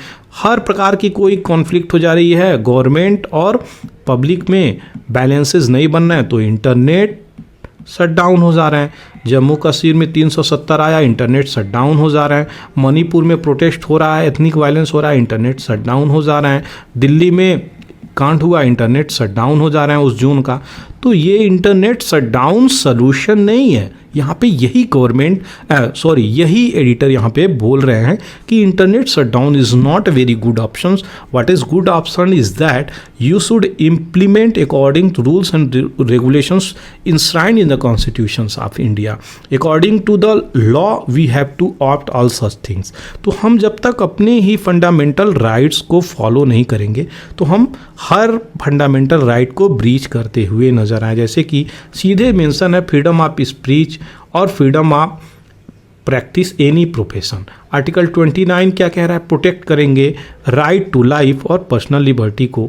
ये सब चीज़ें कैसे हैं अगर हम इंटरनेट को ही शट डाउन कर देंगे। इम्पैक्ट की अगर हम बात करें कि इंटरनेट शट डाउन तो कर दे रहे हैं आप, राइट्स का हनन हो जा रहा है, ये भी चीज़ें समझ में आ रही हैं। लेकिन केवल यहीं तक चीज़ें नहीं है, इसका इम्पैक्ट अगर देखेंगे तो बहुत बड़ा है, क्योंकि भारत अब डिजिटल वर्ल्ड से जुड़ चुका है। ये भी चीज़ें याद रखने की ज़रूरत है।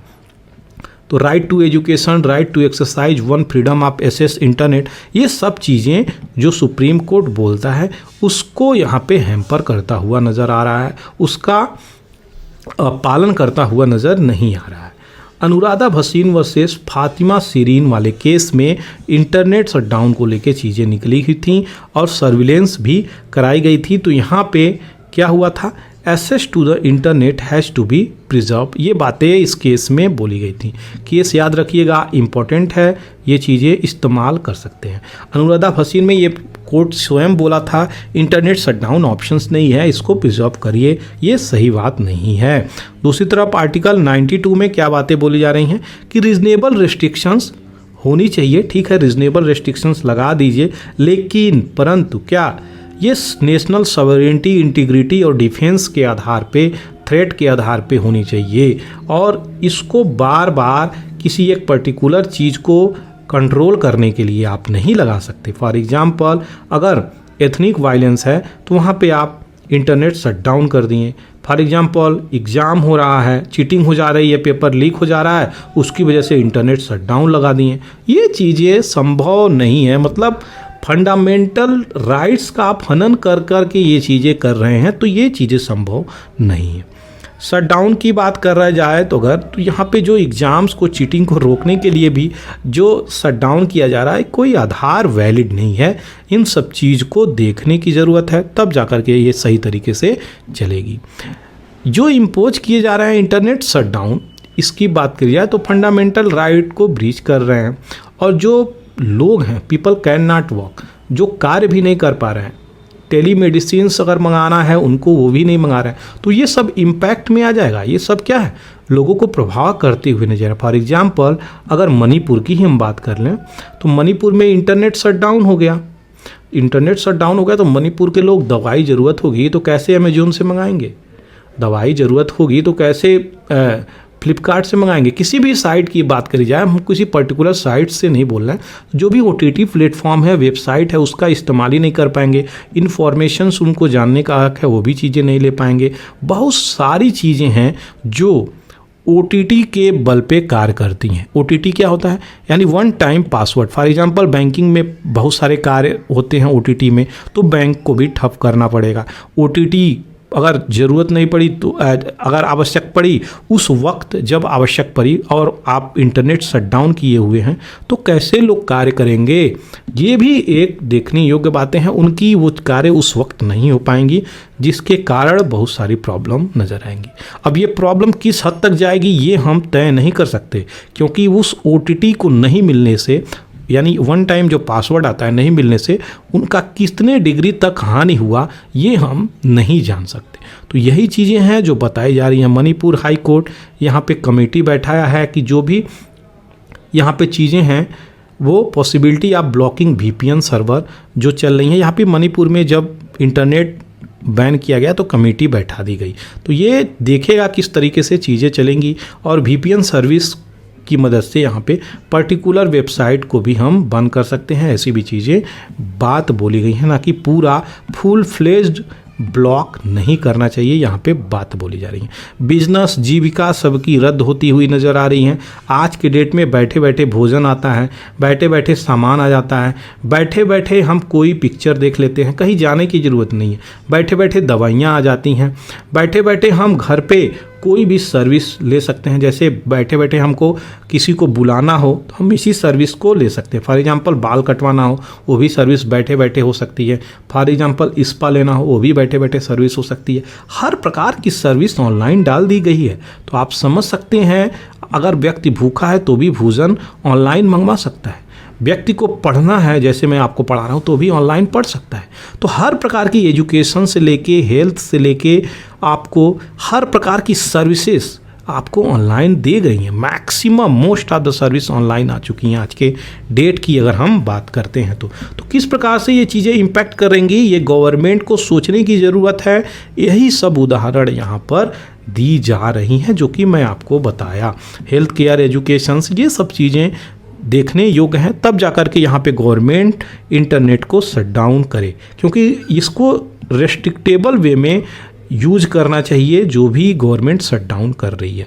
ऐसा नहीं कि हर जगह इंटरनेट शट डाउन हो गया जिसके कारण वहाँ के बच्चे ही स्टडी ही नहीं कर पा रहे हैं। दूर दराज में कोई टीचर अच्छे नहीं है तो बच्चे क्या करते हैं, ऑनलाइन आ जाते हैं, जिसके कारण ऑनलाइन आके पढ़ाई करते हैं। तो वहाँ पे चीज़ें कैसे होंगी, सारी इशू निकल के आ रही हैं। यहाँ पे बहुत इम्पॉर्टेंट आर्टिकल था ये, जिसको मैं डिटेल में कवर किया। अब आगे बढ़ते हैं नए एडिटोरियल की तरफ। तो यहाँ पे दिखेंगे हाई सी ट्रीटी, नई ट्रीटी अभी आई है 19 जून को। किस चीज़ को लेके, समुद्र को लेके ट्रीटी आई है, सारी डिटेलिंग इसकी भी देखी जाएगी। तो यूनाइटेड नेशंस यहाँ पे क्या किया, अडॉप्ट किया है marine biodiversity of area beyond national jurisdictions, BBNJ, जिसको क्या बोला जा रहा है, हाई सी ट्रीटी बोला जा रहा है। तो ये तीसरा एग्रीमेंट है UN क्लॉज के अंदर। तो UN क्लॉज के अंदर ये चीज़ें डाली गई हैं। तो UN क्लॉज को अभी डिटेल में हम देखेंगे, घबराने का नहीं। 1994-1995 की ट्रीटी के बाद ये तीसरा ट्रीटी है जो इस्टेब्लिश कर रहा है क्या, इंटरनेशनल सी बेड अथॉरिटी, यानी सी बेड जो समुद्र में निचला लेयर है उसको किस प्रकार से हम लेकर चलेंगे, समुद्री सतह को अगर कोई खनन कर रहा है, माइनिंग कर रहा है, यूज कर रहा है, किस प्रकार से लेकर चलेंगे, फिश स्टॉक क्या होना चाहिए, इसके ऊपर एग्रीमेंट लेकर के आया है। तो हाई सी अथॉरिटी, याद रखिएगा क्वेश्चंस यहाँ से UPSC बनाए तो फंसना नहीं है। Idea of protecting marine environment यहाँ पे लेकर आया है कि जो 2004 से इमर्ज आउट हुई, 2008 में आते आते इम्प्लीमेंट करने की तरफ आगे बढ़ी। तो United nation general assembly resolutions यहाँ पे 2015 में लाया और कमेटी बैठी और क्रिएट हुई ये ट्रीटी। कमेटी जो अभी रिकमेंड कर रही है क्या कि inter governmental conference IGC after 5 prolong IGC, तो जो 5 पहले हो चुके हैं इंटर गवर्नमेंटल कॉन्फ्रेंस, वह ट्रीटी अभी मिलाकर 2023 में एडॉप्ट की गई। इसका ऑब्जेक्टिव क्या है कि इम्प्लीमेंट करेगा, इसका मतलब ऑब्जेक्टिव का मतलब उद्देश्य, एम, किस प्रिंसिपल सिद्धांत से ये चल रहा है। तो इम्प्लीमेंट करेगा इंटरनेशनल रेगुलेशंस और प्रोटेक्ट करेगा कि जो भी समुद्र में जीव हैं, जंतु हैं, उनको प्रोटेक्ट करेगा उनके कंट्री के जुरिडिक्शन से बाहर जा कर के। तो इंटरनेशनल कोऑपरेशंस यहाँ पर ला दिया है जो कि बहुत ही इम्पोर्टेंट है, यहाँ पे आपको बता दें। ट्रीटी टारगेट कर रही है कि किसी भी क्रिटिकल इशू को, जैसे कि सी सरफेस टेम्परेचर बढ़ रहे हैं, ओवर एक्सप्लॉयटेशंस हो रही है किसकी, जो भी जीव जंतु हैं जल में उनकी ओवर फिशिंग हो रही है, कोस्टल पॉल्यूशंस समुद्र के किनारे प्रदूषण फैल रहा है, अनसस्टेनेबल प्रैक्टिसेस चल रही हैं। तो ये इन सब चीज़ों पे भी चीज़ें आ गई हैं, इस पे भी कार्य करने की ज़रूरत है, ये ट्रीटी के अंदर डाल दी गई हैं। तो याद रखिएगा, क्वेश्चंस अगर बने तो क्लियर होना चाहिए ट्रीटी के अंदर क्या क्या चीज़ें आई हैं। पहला स्टेप अगर बात करी जाए तो ये इस्टेब्लिश करता है marine protected area to protect ocean from human cavities. तो जो मानव के क्रियाकलाप हैं उससे मरीन एनिमल को प्रोटेक्ट करने की बातें बोली जा रही हैं। तो 3 क्वार्टरली जो वोटिंग हुई है यहाँ पे वोटिंग सिस्टम में 3 क्वार्टरली मेजॉरिटी वोट के साथ चीज़ें निकल के आई हैं। एक मैकेनिज़्म है यहाँ पे जो कि आपको यहाँ पे बताएंगे।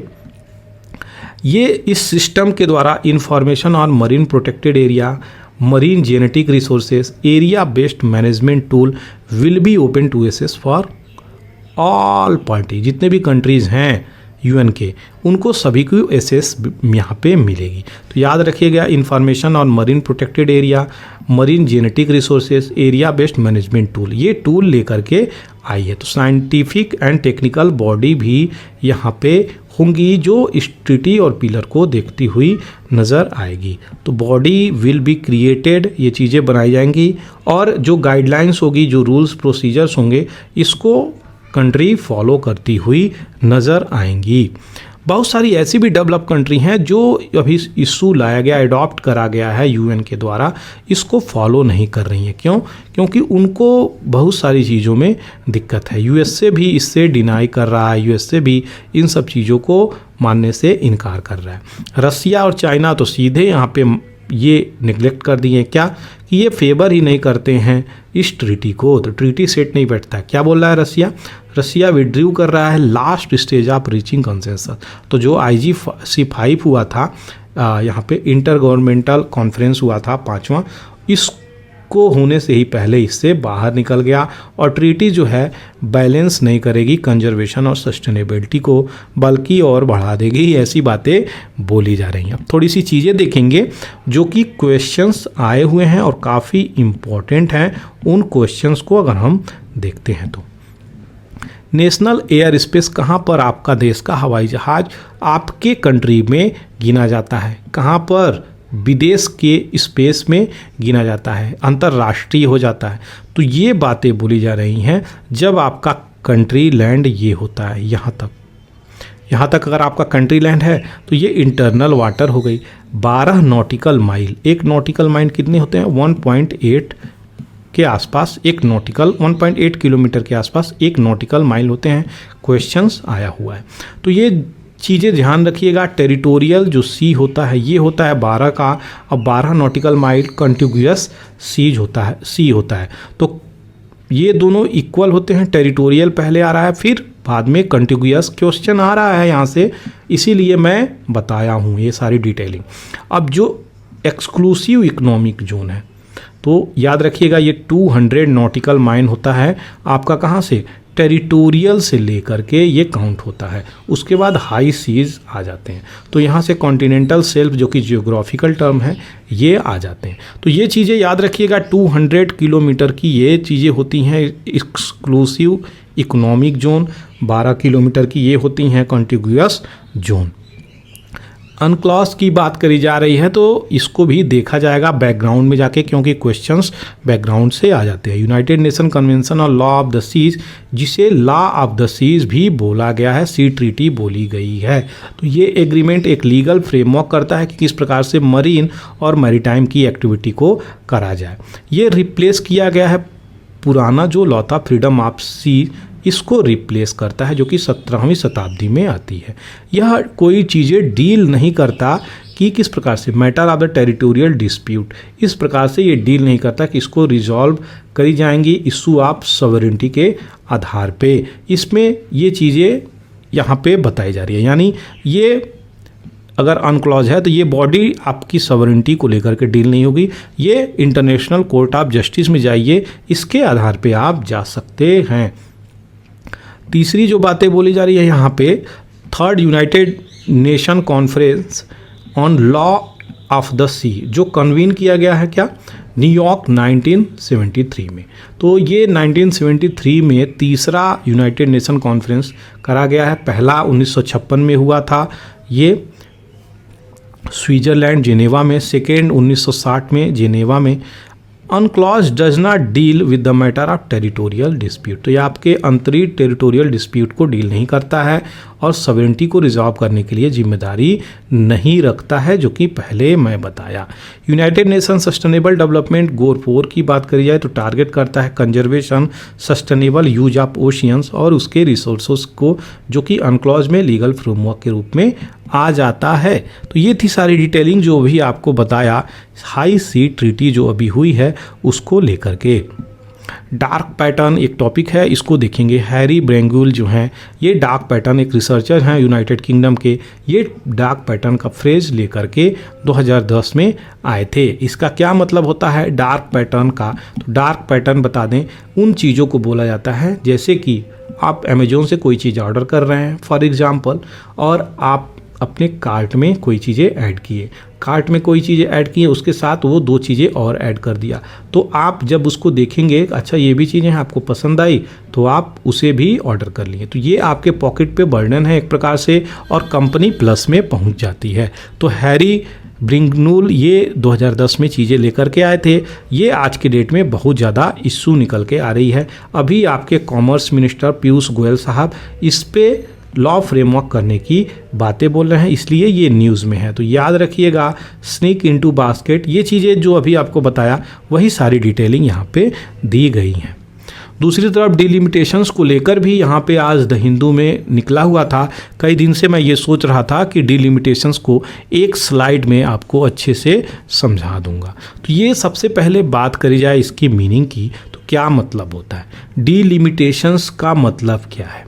तो जब देश में पॉपुलेशंस बढ़ रहा होता है उसके आधार पे एक राज्य के अंदर कितनी कॉन्स्टिट्यूएंसीज होंगी, कितने एमपी की सीटें होंगी, ये तय किया जाता है।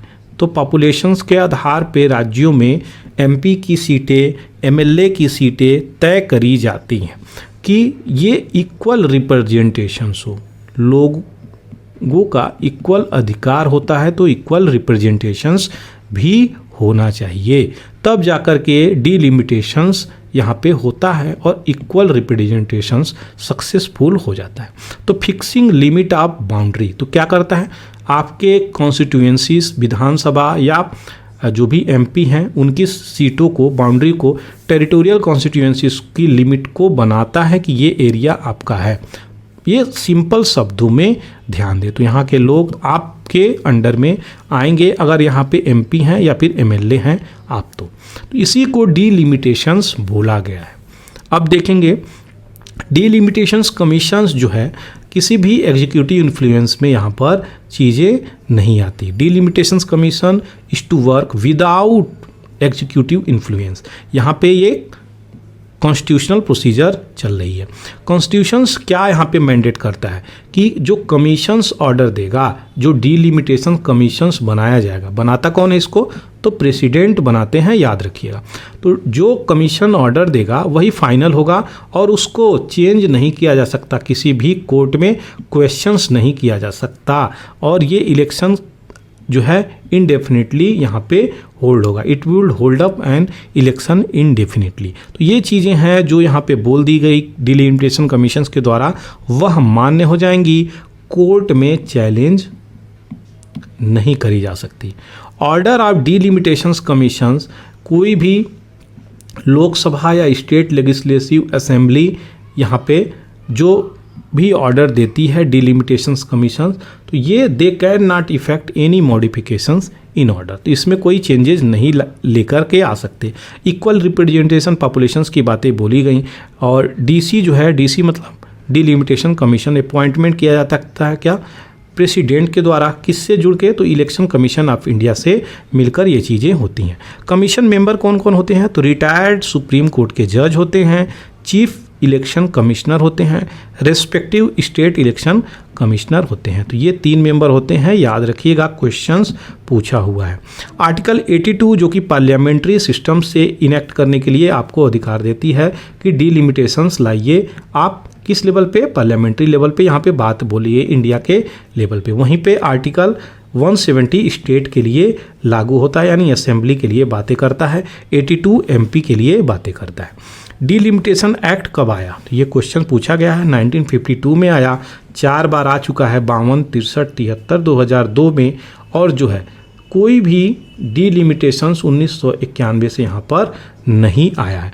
2002 और 8 में डिलिमिटेशंस एक बार हुआ था, यहाँ पे बात करी जाए तो 2001 के सेंसस को यहाँ पे बेस माना गया है। तो क्वेश्चंस ये भी पूछा गया है किस सेंसस को बेस माना गया है? तो 2001 वाले सेंसस को बेस माना गया है। तो लेकिन बेस तो मान लिया गया है, लेकिन total number of the seat जो असेंबली की थी, पार्लियामेंट की थी, वह 1971 के सेंसस से बदली नहीं, यानी उतना ही चीज़ें रह गईं। ये भी चीज़ें याद करिएगा, ये भी चीज़ें इंपॉर्टेंट है जानने के लिए। 2026 तक चीज़ों को फिक्स कर दिया जाता है कि लोकसभा और असेंबली की सीटें इसी प्रकार से चलेंगी, इसी सेंसस पे 2001 वाले चीज़ों पे चलेंगी, और ये अमेंडमेंट 2026 के बाद होंगी। तो ये थी सारी डिटेलिंग जो अभी आपको मैं बताया। आशा करते हैं डिलिमिटेशंस आपका क्लियर हो गया होगा। कोई भी क्वेश्चंस हो तो आप कमेंट सेक्शंस में डाल सकते हैं।